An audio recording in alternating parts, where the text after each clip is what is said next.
Bapak Ferdi Sambo memiliki kecerdasan di atas rata-rata, kemampuan abstraksi, imajinasi, dan kreativitasnya sangat baik. Secara umum, cara berpikirnya lebih ke arah praktis dibanding teoritis, dan pola kerjanya tekun, motivasi berprestasinya tinggi untuk mencapai target yang melebihi dari target yang diberikan kepadanya. Itu secara umum. Dan kemudian tipe kepribadiannya, pada dasarnya Bapak Ferdi Sambo ini merupakan individu yang kurang percaya diri dan membutuhkan dukungan orang lain di dalam bertindak dan mengambil keputusan, terutama untuk hal-hal yang besar. Ada pengalaman kecil yang membuat dia merasa nyaman apabila ada orang-orang yang melindungi di sekitarnya. Dan dalam situasi kondisi normal, Bapak Ferdi Sambo akan terlihat dan sebagai figur yang baik dalam kehidupan sosialnya dan patuh terhadap aturan normal, dapat menutupi kekurangan-kekurangannya dan masalah-masalahnya. Jadi bukan berarti yang bersangkutan tidak mampu melanggar norma dan menggunakan kecerdasannya untuk melindungi diri di dalam situasi-situasi terdesak. Sebagai orang Sulawesi Selatan yang hidup dalam budaya yang teguh memegang budaya Sirik Napace, ini memang mempengaruhi bagaimana pertimbangan keputusan dan emosi serta kepribadian dari Bapak Ferdi Sambo. Jadi ada mudah self-esteem-nya, harga dirinya itu terganggu apabila dia kehormatannya itu terganggu seperti itu, dan kemudian dapat menjadi orang yang dikuasai emosi, tidak terkontrol, tidak dapat berpikir panjang terhadap tindakan yang dilakukan. Mungkin saya stop. Iya. Sekalipun itu terjadi pada pribadi yang memang sudah lama bergelut di bidang hukum dan memang sudah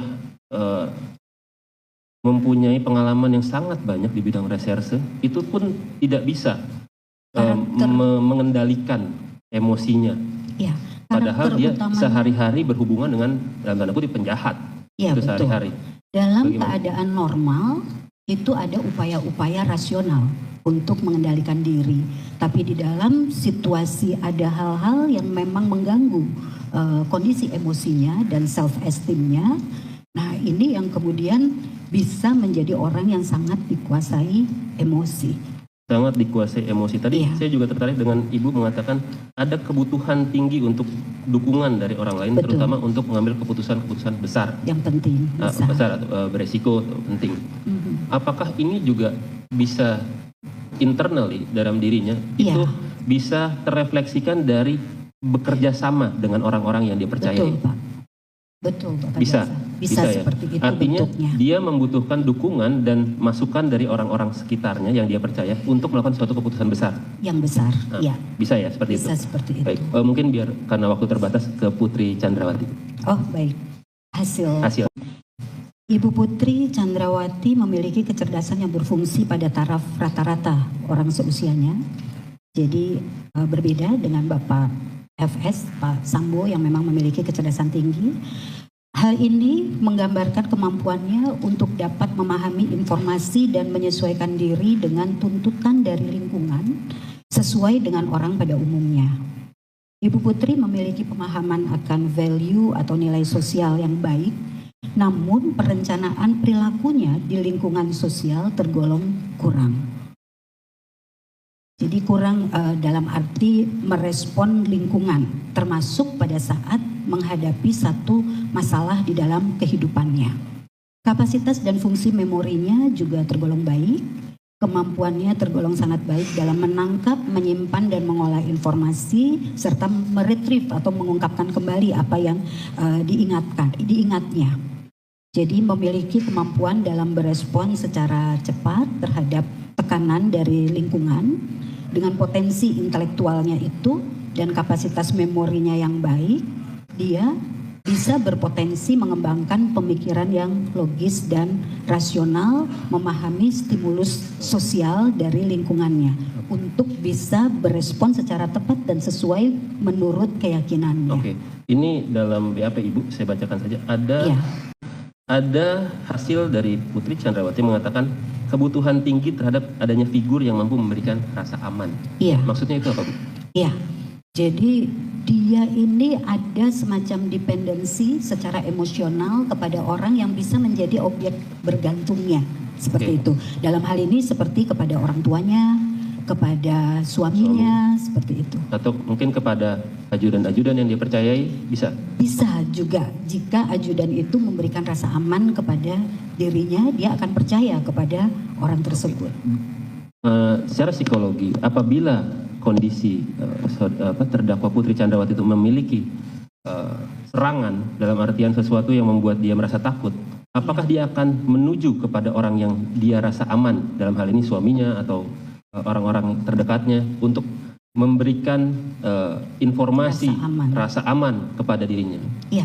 Iya. Dia akan mencari rasa aman melalui figur-figur yang buat dirinya bisa menguatkan. Bisa menguatkan, termasuk untuk menceritakan apa yang memang dia alami secara langsung. Maksudnya misalkan bagaimana? Ada suatu peristiwa yang membuat dia merasa itu tersakiti. Dia akan langsung membicarakan itu kepada orang-orang yang dia percayai dari kondisi psikologisnya. Seperti itu maksudnya? Dari hasil pemeriksaan ini menunjukkan keadaan tersebut bisa terjadi, kecuali pada hal-hal yang bersifat sensitif.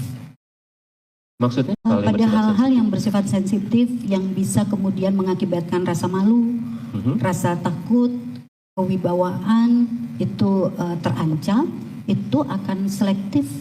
Tetapi mencari rasa amannya itu menjadi satu pola yang memang ada di dalam kepribadian. Tapi artinya apabila dia itu malu, tetapi seseorang yang dia percaya dapat memberikan rasa aman, itu pun akan dia ceritakan. Ya, iya bisa kan? jika dinilai aman oleh yang bersangkutan. Oke, dari kedua pola kepribadian tadi dari Bapak Ferdy Sambo dan juga Ibu Putri Chandrawati, ini saling melengkapi nggak dalam hal yang tadi dukungan dari orang lain, terutama dalam mengambil keputusan berisiko, itu bisa didapatkan dari Putri Chandrawati. Sementara Putri Chandrawati itu membutuhkan kebutuhan tinggi terhadap figur yang mampu memberikan rasa aman. Artinya mereka bisa selalu berkomunikasi untuk saling menguatkan. Saling membutuhkan. Saling membutuhkan. Iya. Begitu ya. Oke. Untuk terdakwa Kuat Ma'ruf bagaimana? Atau mungkin dari di sini Richard dulu. Baik. Kalau Bapak Richard di sini secara umum taraf kecerdasannya tergolong rata-rata. Kemudian potensi intelektualnya ini ditampilkan, digunakan secara maksimal, memiliki kapasitas intelektual yang relatif baik, terutama untuk menghadapi tugas-tugas praktis dan sederhana di dalam kehidupan sehari-harinya. Jadi bukan pada tugas-tugas yang kompleks. Kapasitas dan fungsi memorinya juga baik. Kemudian, ya. Terdakwa Kuat Ma'ruf bagaimana? Atau mungkin dari di sini Richard dulu. Baik. Kalau Bapak Richard di sini secara umum taraf kecerdasannya tergolong rata-rata. Kemudian potensi intelektualnya ini ditampilkan, digunakan secara maksimal, memiliki kapasitas intelektual yang relatif baik, terutama untuk menghadapi tugas-tugas praktis dan sederhana di dalam kehidupan sehari-harinya. Jadi bukan pada tugas-tugas yang kompleks.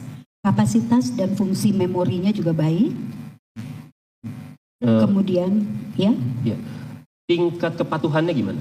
Obedience dari Richard? Tingkat kepatuhannya Richard tinggi. Tinggi? Iya. Terhadap apa? Figur otorita. Figur otoritas. Oke, mungkin langsung saja Bu, mengingat jadi, waktu. Sugestibelnya rata-rata, kepatuhannya tinggi. Oke, untuk Kuat Ma'ruf dan juga Ricky bisa langsung saja. Kuat Ma'ruf kecerdasannya tergolong di bawah rata-rata dibanding populasi orang seusianya. Jadi Bapak Kuat Ma'ruf ini agak lebih lambat dalam memahami informasi. Saya harus menyampaikan ya Pak, mohon maaf, ini bisa dibuka. Iya, izin Pak Kuat. Iya. Dia senang dibuka.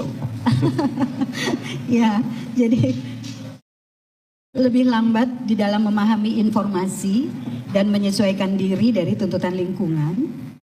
Tetapi memiliki potensi untuk memahami keadaan di lingkungan sekitarnya melalui nilai-nilai moral yang dia yakini dan melalui kebiasaan-kebiasaan. Artinya untuk Kuat Ma'ruf untuk menerima informasi itu sebenarnya apabila disampaikan oleh orang-orang yang dekat dengan dia, yang sudah sehari-hari bekerja dengan dia, itu akan sangat mudah menerima tanpa harus memproses secara panjang. Bisa demikian? Saya agak kurang paham dengan pertanyaannya.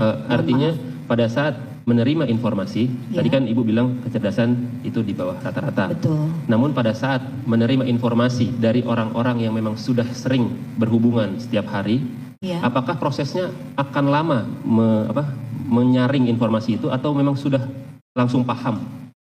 Belum tentu langsung paham, tetapi tentu. Mengandalkan kebiasaan, pola-pola kebiasaan yang dia pahami, dan kemudian mengandalkan value atau nilai-nilai moral yang dimiliki.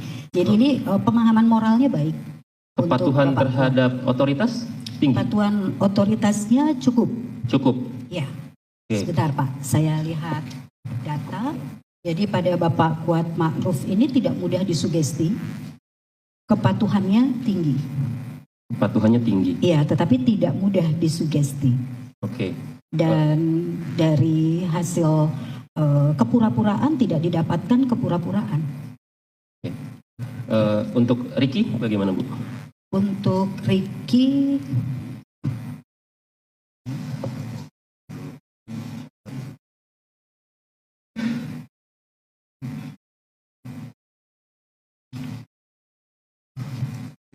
Bapak Ricky secara umum taraf kecerdasannya tergolong di atas rata-rata dibandingkan individu kelompok usianya dan tampak mampu mengaktualisasikan potensi intelektual yang dimilikinya untuk berespon terhadap lingkungannya secara adaptif.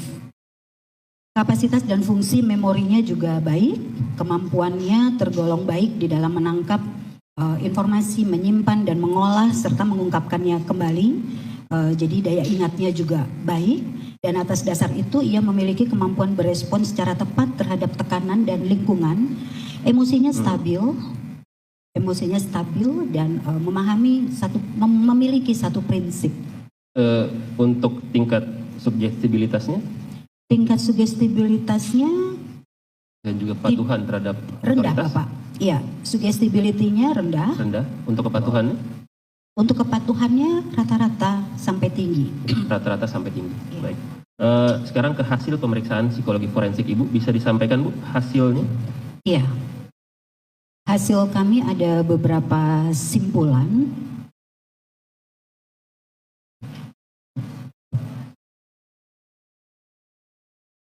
Saya bacakan semua simpulan. Mungkin poin-poin pentingnya saja untuk para terdakwa. Bahwa para pihak yang diperiksa, Bapak Ferdi Sambo, Bapak Richard Eliezer, Bapak Ricky, Ibu Putri, dan Pak Kuat, serta para saksi cukup memiliki kompetensi psikologis dalam memberikan keterangan untuk kepentingan pemeriksaan psikologis. Meskipun dijumpai pada beberapa orang seperti Saudari Susi, itu kecerdasannya memang di bawah sangat rendah, sehingga butuh kesabaran dan daya ingatnya juga tidak terlalu baik ya, untuk Ibu Susi.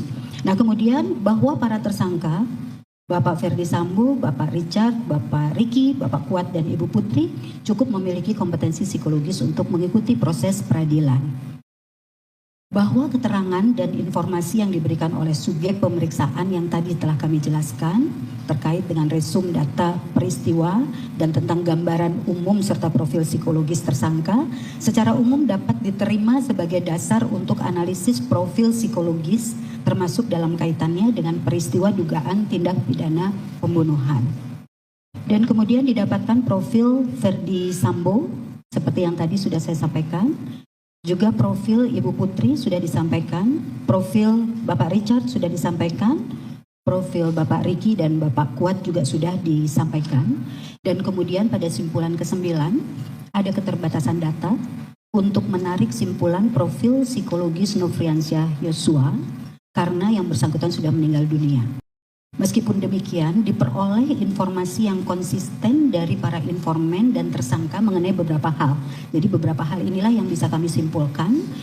Kecerdasan diduga tergolong rata-rata dan berfungsi dalam batas normal. Tidak dijumpai adanya riwayat tingkah laku Yosua dalam melanggar aturan, terlibat perkelahian dan penyalahgunaan narkotika, nafsa. Di masa kecil sampai di usia remaja ia dikenal sebagai anak dengan karakter yang baik, aktif dalam berbagai kegiatan dan positif di lingkungannya.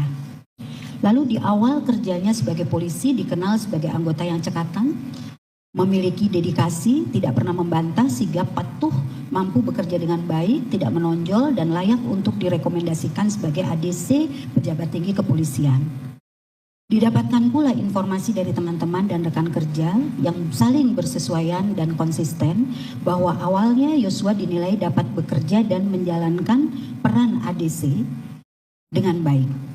Dan didapatkan informasi ada perubahan sikap sejak diberi kepercayaan sebagai kepala rumah tangga dalam istilah mereka dan ADC yang ditugaskan mendampingi Ibu Putri.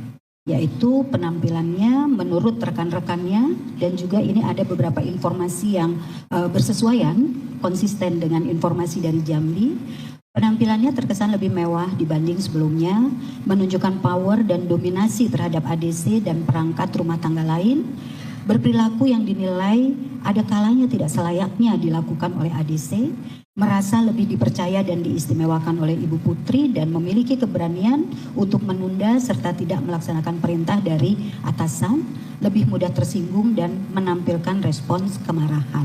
Data-data tersebut yang saling bersesuaian. Ini bisa langsung saja mungkin. Untuk saya spesifik ke Richard Eliezer. Di sini Ibu menjelaskan ada tindakan yang dalam bentuk destructive obedience. Bisa jelaskan? Iya. Jadi yang dimaksud dengan destructive obedience pada Bapak Richard, pada saat ada satu perintah, di situ ada perbedaan status yang dimiliki oleh Bapak Richard antara Bapak Richard dengan Bapak Sambo dengan pangkat yang terendah, dengan latar belakang kepribadian yang menurut hasil pemeriksaan ini memang masih memiliki emosi yang kurang stabil. Di situ mengakibatkan dirinya memiliki satu kepatuhan dan ketidakberanian untuk asertif atau melakukan penolakan meskipun sebetulnya perintahnya adalah sesuatu yang merusak. Artinya ini menghilangkan free will nggak? Hendak bebas dia untuk memilih mematuhi atau tidak, itu menghilangkan tidak menghilangkan. Artinya jadi tetap ada bisa free will di situ. Nah, free will-nya itu menjadi terungkap dalam satu bentuk kepatuhan obedience yang destruktif. Sekarang saya ingin bertanya tentang metode yang Ibu lakukan untuk mengakses peristiwa di Magelang, khususnya di lantai 2. Metode yang Ibu lakukan untuk mengakses peristiwa di Magelang, khususnya di lantai 2. Iya. Nah, itu dalam BAP Ibu dan Ibu juga sudah melakukan assessment terhadap itu. Iya. Saya tidak perlu lagi menceritakan peristiwanya ya. Iya. Karena sudah ada. Iya. Itu apa hasil assessment Ibu? Dari Ibu Putri Chandrawati. Metodenya apa yang digunakan, lalu apa hasil pemeriksaannya? Iya. Mungkin tapi jangan terlalu waktunya mungkin singkat. Ya, baik Bapak. Sama dengan yang tadi kami jelaskan. Kami menggunakan metode yang standar pada penerapan psikologi di ranah hukum. Jadi yang pertama kami menggunakan baterai tes. Kami menggunakan wawancara dengan 2 macam wawancara, observasi terstruktur, dan kami mengkaitkan informasi-informasi yang juga relevan, berkesesuaian, dan konsisten dari pihak-pihak yang lain sebagai data kolateral, lalu mengaitkan itu dengan konsep-konsep psikologi untuk memahami perilakunya. Nah, artinya metode yang digunakan untuk peristiwa pembunuhan dengan peristiwa dugaan pemerkosaan ini sama. Sama metode. Saya ingin bertanya kepada Ibu terkait dengan metode criteria based content analysis atau CBCA yang saya pahami itu mungkin dalam taraf sangat standar, itu biasa digunakan untuk mengakses korban-korban pelecehan seksual atau kekerasan seksual. Itu metode yang biasa digunakan bahkan taraf internasional. Apakah itu metode yang harusnya diterapkan khusus untuk pelecehan seksual atau kekerasan seksual, atau memang ini variatif metodenya? Ya, metodenya variatif, kita bisa memilih tetapi relevan dengan kebutuhan. CBCA, mohon maaf, kalau memang metodenya itu variatif dengan menggunakan metode yang berbeda misalkan, hasilnya bisa saja berbeda. Relatif tidak jika kita menggunakan alat ukur atau metode alat ukur yang multi. Nah, kami tidak menggunakan hanya salah satu, tidak hanya menggunakan satu, sehingga ada counter melalui metode tes yang lainnya. Oke, tapi Ibu sendiri tidak menggunakan metode CBCA kan? CBCA itu hanya untuk mengetahui masalah konten dari statement-statementnya. Benar Tentunya, atau salah kan? Bukan benar atau salah, tetapi konten ini mengandung makna apa? Interpretasi terhadap konten itu, dan kemudian apakah ini kredibel atau tidak kredibel. Oke. Menilai kredibilitas dari suatu pernyataan, dari keterangan yang digunakan. Ya. Baik. Terkait dengan tadi saudara ahli melakukan wawancara dengan berbagai macam pihak untuk menggali peristiwa ini. Bagaimana apabila data yang diperoleh itu sebenarnya sudah terkondisikan? Ya. Apakah itu juga akan mempengaruhi hasil kesimpulan dari saudara ahli dalam melakukan assessment? Ya. Artinya dalam konteks ini, katakanlah satu bagian kelompok itu sudah terkondisikan harus ngomong A. Dan pada saat itu mau nggak mau ibu akan menggunakan data itu. Pada saat ibu menggunakan data itu, kesimpulannya pun pasti akan mengarah kepada situ dibanding random sampling misalkan. Kalau kayak gini udah targeted sampling ya, sudah pasti ini orang-orangnya. Nah, itu bagaimana? Itu bisa terjadi jika hanya menggunakan satu metode. Kami tidak hanya menggunakan satu metode, tetapi multi metode, dan pertemuannya tidak hanya satu kali, dan bertemunya bukan hanya oleh satu orang pemeriksa, tetapi lebih dari satu pemeriksa. Misalkan kami dengan Pak FS itu bertemu bertiga orang. Dengan Bu PC itu juga 3 orang psikolog yang kemudian kita menganalisis dulu sendiri-sendiri masing-masing dengan multi metode itu. Jadi metodenya kenapa kami gunakan multi dengan baterai test itu untuk mengontrol kemungkinan deviasi-deviasi dan subjektivitas. Sehingga yang kami hasilkan adalah data-data yang memang relevan, konsisten, bersesuaian, dan kredibel. Oke, ini saya masih mau menggali sedikit. Cara mengolah data itu kan pasti digunakan metode. Betul. Metode yang berbeda akan bisa saja menghasilkan hasil yang berbeda. Ya, nah, ini makanya saya pengen tahu, kenapa Ibu menggunakan metode itu dan bukan CBCA? CBCA-nya dipakai, Pak. Dipakai juga? Dipakai juga. Untuk. Tapi saya tidak melihat ada tabel-tabel. Karena CBCA itu bukan metode khusus, itu hanya tambahan di dalam proses kami menganalisis. Metodenya itu adalah baterai test. Jadi ada tes kecerdasan, ada tes kepribadian, ada kemudian tes-tes emosi dan sebagainya. Itu yang disebut sebagai baterai test, metode. Sedangkan CBCA ini menjadi salah satu tools yang bukan metode yang bisa untuk mengukur kecerdasan dan sebagainya, tapi di dalam proses analisis. Begitu. Jadi setelah data didapatkan, kita melihat konten dari statement-statementnya, itu yang kemudian kita mencoba analisis dan kita sesuaikan dengan teori-teori yang ada, sehingga di situ kita bisa tarik simpulannya. Jadi CBCA itu hanya merupakan satu bagian yang kita lakukan prosesnya, demikian. Tetapi bukan metode secara khusus. Oke. Izin yang mulia, apa bisa kita dapat tambahan waktu karena satu ahli saja mungkin penggaliannya lebih? Kita lihat nanti, baik yang mulia. Atau mungkin ke ahli yang lain dulu, nanti kita bisa kembali ke ahli psikologi.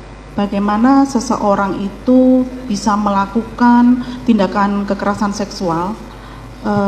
Apa yang menjadi faktor psikologi dan kapan biasanya atau kemungkinan seseorang dapat melakukan tindakan tersebut?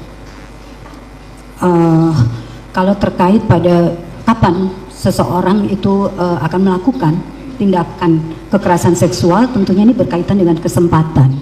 Jadi situasi, kondisi yang membuka kesempatan itu bisa, situasi kondisi itu sebetulnya ada dua sifatnya.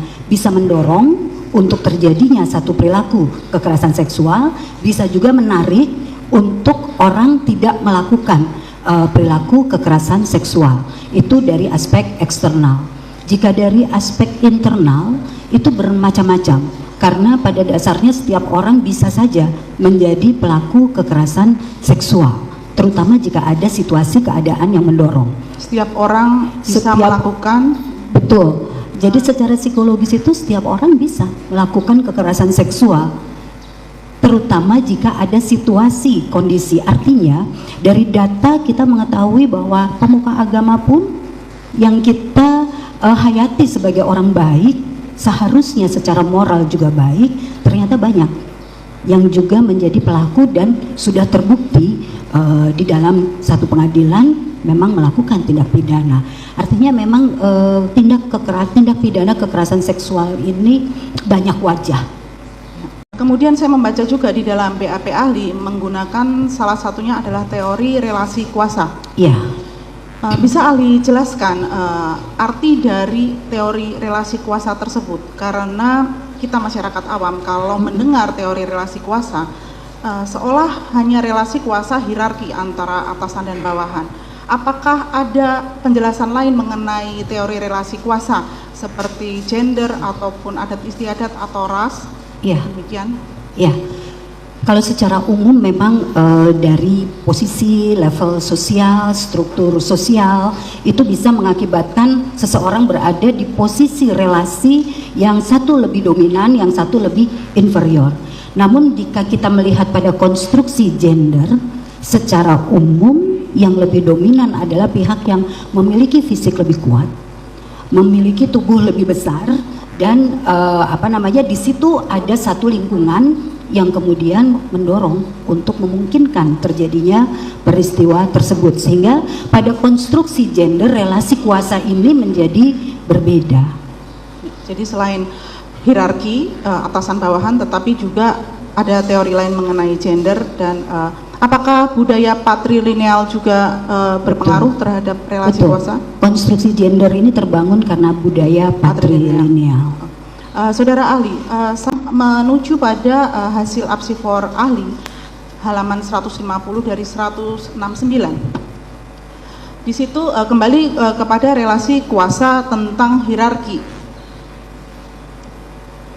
Di situ ahli menjelaskan atau dari hasil pemeriksaan menyebutkan bahwa Ibu Putri memperlakukan ADC, supir, penjaga rumah, dan asisten ART seperti keluarga sendiri dan membuat relasi mereka juga terasa dekat dan hangat dengan Putri. Hal ini merupakan indikator hubungan atasan bawahan yang relatif informal kekeluargaan yang dibangun oleh Putri. Relasi ini cukup sesuai dengan profil psikologis Putri yang memiliki kebutuhan besar akan afeksi dan perhatian, terutama dari lingkungan yang dekat dan dipercaya. Namun, kedekatan relasi ini memiliki kemungkinan untuk dipersepsi secara salah oleh pihak lainnya. Kemudian, ahli juga menjelaskan dari teori Erving Goffman. Bisa saudara ahli lebih jelaskan lebih detail menurut apa yang sudah pernah ahli alami dengan objek-objek penelitian atau pemeriksaan ahli, dan juga kepada saudara Putri karena ahli sudah mengakses terdakwa Putri. Apakah hubungan yang menjadi informal ini bisa memicu terjadinya tindakan kekerasan seksual? Sesuatu yang bersifat informal itu membuat situasi menjadi lebih lebur, lebih menyatu. Batas itu menjadi kurang begitu jelas. Nah, pada saat batas itu menjadi kurang begitu jelas, kembalinya ada pada karakter yang bersangkutan dan juga pada situasi, lingkungan, kondisi, situasi kondisi yang ada, yang kemudian bisa mendukung atau tidak mendukung terjadinya kekerasan seksual itu. Jadi bisa jadi atau mungkin kondisi yang menjadi tidak tegas itu menjadi pemicu terjadinya, menjadi salah satu faktor, tetapi bukan berarti menjadi pasti itu akan betul. Ya. Ya. Kemudian beranjak ke hasil apsifor saudara ahli halaman 151 mengenai tonic immobility saudara ahli. Iya. Ya. Mohon bisa ahli jelaskan mengenai apa itu tonic immobility dan seberapa sering di dalam penelitian ahli hal ini ditemukan? Tonic immobility ini satu respon di mana seseorang di dalam situasi yang menegangkan, menakutkan, itu justru responnya itu tidak melakukan apa-apa, tidak berteriak, tidak kemudian lari, tidak melawan. Itu adalah tonic immobility. Jadi mengapa terjadi hal seperti itu? Karena memang yang pertama ada ada satu situasi yang mengagetkan. Kemudian yang kedua, ketidaksiapan dari situasi yang mengagetkan. Nah, pada saat inilah kemudian respon-respon pada korban itu kebanyakan memang jadi terpikir kembali pada situasi, maksud saya pada kondisi kepribadiannya. Nah, kepribadian tertentu. Nah, pada saat inilah kemudian respon-respon pada korban itu kebanyakan memang jadi terpikir kembali pada situasi, maksud saya pada kondisi kepribadiannya. Nah, kepribadian tertentu itu memang bisa ke arah tonic immobility yang lebih kuat dibanding pada kepribadian-kepribadian yang lain. Nah, pada kepribadian Ibu PC ini memang berpotensi kuat untuk terjadi immobility saat terjadinya kekerasan seksual berelasi dengan tipologi kepribadiannya. Jadi merespon rasa takut, merespon rasa malu itu membuat tidak bisa melakukan apa-apa. Ini mungkin diibaratkan seperti ini, kita berjalan di daerah yang sepi. Kalau dasarnya saya ini penakut, kemudian tiba-tiba ada suara tertentu, bukannya saya bisa lari, tapi justru saya tidak bisa melakukan apa-apa. Nah, kira-kira tonic immobility itu analoginya seperti itu. Apakah bisa dibilang bahwa bekunya seseorang tersebut merupakan menjadi survival mode seseorang tersebut dikaitkan dengan karakter? Iya, betul. Jadi respon itu ada yang flight, ada yang fight, ada yang freeze. Nah, ini termasuk yang freeze. Termasuk yang freeze. Dan respon survivor. Di dalam hasil saudara ahli menyebutkan bahwa bahkan 30% dari perempuan korban kekerasan seksual mengalami tonic immobility. Jadi memang hasil risetnya menunjukkan seperti cukup itu. Besar. Kemudian ada satu peristiwa lagi yang memang menjadi pertanyaan juga bagi kami dari sisi psikologi. Apakah umum atau awam seseorang yang menjadi korban kekerasan seksual kemudian menemui lagi atau berkomunikasi lagi atau bahkan bernegosiasi dengan pelaku kekerasan seksual tersebut? Dalam hal ini saya menunjuk di hasil Apsifor ahli halaman 152,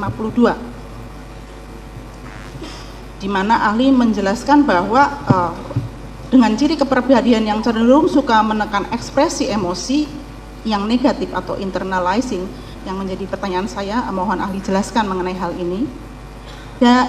Dia, maksudnya Ibu Putri, tidak langsung mengekspresikan kesedihan, kemarahan, dan ketakutan, tetapi emosi negatif tersebut tersimpan ditekan olehnya. Selain itu, ciri kepribadian turbulence, ini juga saya tanyakan, apa itu ciri kepribadian turbulence? Mendorong dirinya membuat keputusan solusi yang menurut perkiraannya akan betul-betul menjadi jalan keluar. Kemudian di kalimat terakhirnya, sikap ini nampaknya merupakan upaya Putri untuk tidak membuat keributan dan merasa aman sampai Putri bisa kembali ke Jakarta untuk bertemu Ferdi yang merupakan objek ketergantungannya atau figur yang membuat Putri selama ini merasa aman. Mohon bisa ahli jelaskan mengapa bisa seseorang yang menjadi korban pelecehan kekerasan seksual kemudian dalam beberapa waktu menemui kembali pelakunya. Ya, pada rape trauma syndrome itu memang sindrom perempuan yang mengalami kekerasan seksual sampai perkosaan itu ada fase di mana pada saat fase akut atau fase segera kemungkinannya adalah 3. Yang pertama adalah ekspres, jadi di sini mengekspresikan kemarahannya, dan yang kedua itu kontrol. Di kontrol ini satu penekanan, dan ini memang berelasi dengan ciri-ciri kepribadian tertentu yang internalizing tadi, jadi menekan rasa marahnya, menekan rasa takutnya, menekan rasa malunya, meskipun itu muncul, itu ada, itu dikontrol. Dan kemudian yang ketiga adalah shock disbelief, menjadi sulit berkonsentrasi dan sulit mengambil keputusan. Nah, yang terjadi pada Ibu PC berdasarkan teori ini lebih sesuai dengan respon yang kontrol.